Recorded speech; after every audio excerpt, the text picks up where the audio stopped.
Okay folks, we're about to get the bridge to bridge underway, and at the top of the news we can tell you when we last spoke to you, we were walking across to get into our chase boat rib that we've been allocated, but when I got over there all the ribs have been snavelled up, so we've been sent back to the OB decks. There'll be no chasing today from Simon and I, but you can see the bridge, or where the bridge should be.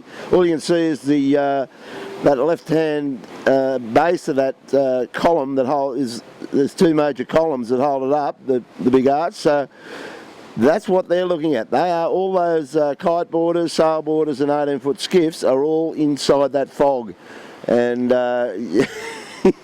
and this race is about to get underway. We think it's going to start around 5:30 if there's no major shipping dilemmas or any ships coming into port. There doesn't appear to be any going out, so the race is scheduled to start at 5:30, so about 5:35 you'll see a pile of sails emerging out of that fog, and they will go careering down past us. Normally this is where the kite boarders do really well, because they get underway very quickly. They just put their canopies right in front of the bridge, which is directly behind them. They get a super duper lift and tow and really get cracking, whereas Coco last year, and I'd probably advise you to go and, if you want to get the real feeling of this race from the start to the finish, go and have a look at last year's clip on our archive, because we're up in a helicopter. Howie had the helicopter up here last year and we saw the whole race from the air.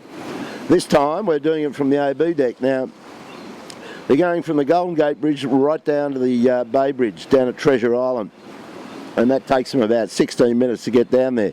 So this race is over in a heartbeat, and what normally happens is the closer they get to the finish line, the Bay Bridge, the breeze starts to come off the city, and it drops obviously in velocity. So the kite boarders usually lead into that zone, and then they suffer because they can't keep the canopies up in the pressure, and they have to sail much tighter angles to keep the canopies going.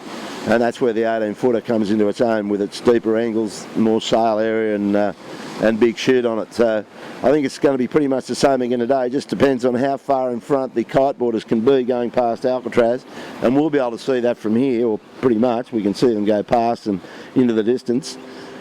So that's it folks, that's the setup. Apologies for not being able to get on the water, but that was totally out of our hands. What we will do though, we know Christophe Favreau is out there in the fog somewhere, and Eric Simonson is out there in the fog somewhere. So we've worked pretty closely with those guys. They obviously, as you know, take a lot of still shots and a little bit of video. So what we'll try and do is splice what they've got. I'm sure they'll be down there covering the finish to see how close it was and who's won. So we'll get hold of all that vision and clips and try and button something together to make this this particular tape for us, for the site, www.18footerstv.com, the usual site. So we've got something on our archive that will record the 2011 bridge. That's it folks, we'll be back to you when we see some action, when we see the charge of the Light Brigade coming out of the fog under the Golden Gate Bridge. Back to you then. Okay folks, another little dilemma has sprung up here. You've got some vision of a very large outward bound cruise ship heading up towards the bridge, and currently the time is well past the start time of 5:30. They're sort of running 10 minutes late now. I've got a feeling that they've delayed the start to let this big liner go out, and we're also just talking about whether it would have been smarter to start them. At least they would have seen the liner coming towards them as they were coming down. Now, the other side of that is that ship is going to go straight through, come round to the left side, and you can see the bridge up there.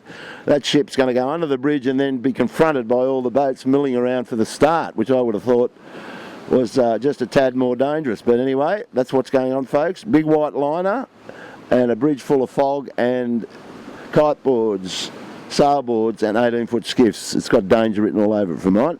Anyway, we'll come back to you soon with some more action.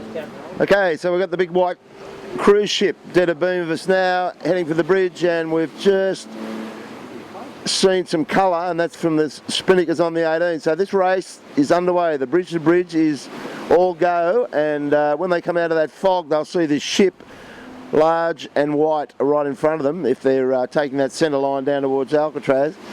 So I think this is probably the safest way to get this fleet past this cruise boat. So the race is on. And I think at this stage it's all the spinnakers we can see. We can't see any kites in there of like we did last year. The kites really took off quickly, but looks to me, and it's pretty early, but once they get down a beam of this, we'll be able to see who's here in the zoo in the 2011 Ronston Bridge to Bridge. Back to you then. So we've finally got some clarity here, folks. The kiteboarders, as expected, are leading this race, and they're just going down the side of the big white cruise ship as we speak. There's one red one, there's another guy pumping his kite around. They're going down the other side of the dredger at this point. And in the 18s, Howie Hamlin's CST Composites looks like he's got his nose in front at this stage. He's got Nick Press and the mighty Smeg team up to weather of him. They'd be pretty close together, I believe, and the boat right behind Pressy is Coco in the Thurlow Fisher Lawyers. Johnny Winning is back in the pack at this stage. But you can see all the 18s all banging away down there. Howie's doing a fabulous job. And I noticed Mike Martin and on board the Panasonic with John O'Witty on the wheel doing another good job this afternoon for those guys.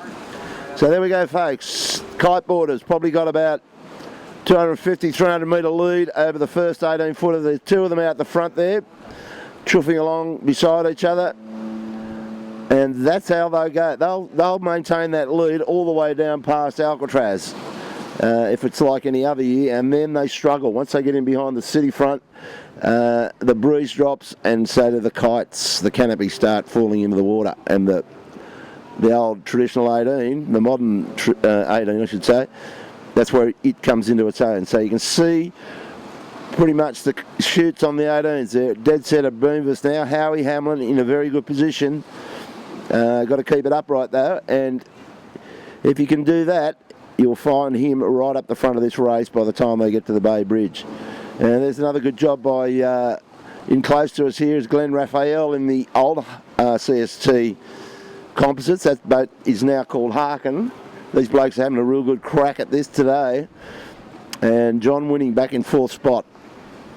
And then you've got Mike McCormack and Jody McCormack's black spinnaker on the, I'm not quite sure what they call that boat. Then there's another, all those boats, and there's American boats from the ASL.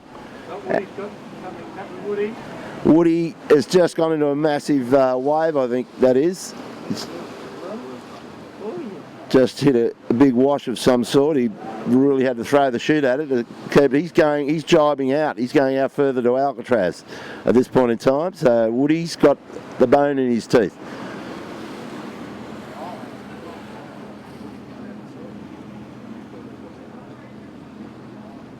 Michael Coxon is also, I can see him through the fog. He went right out wide as well. He would have been on the other side of that cruise ship, I think. And he's coming in very hot towards the St Francis Yacht Club shoreline. So Howie's got them all covered at the moment. You can see him down there blasting away, just clearing Alcatraz in our line anyway. And Graham Gatley, I can see Graham Gatley in the Maersk line. He's doing another great job. Graham last year had a sensational prang before the start of the bridge last year and ended up in hospital with quite a deep gash and gouge into his leg. So he's not to be outdone. He's out there again. He's probably lying in, just jibing off that white spinnaker. And Graham's going just nicely. Okay, so that's probably it for us, for our little camera up here on the OB deck. We'll have to rely on hooking up some shots from Eric or Christoph later on and see what we can make of this. See you in the back of the tape, maybe.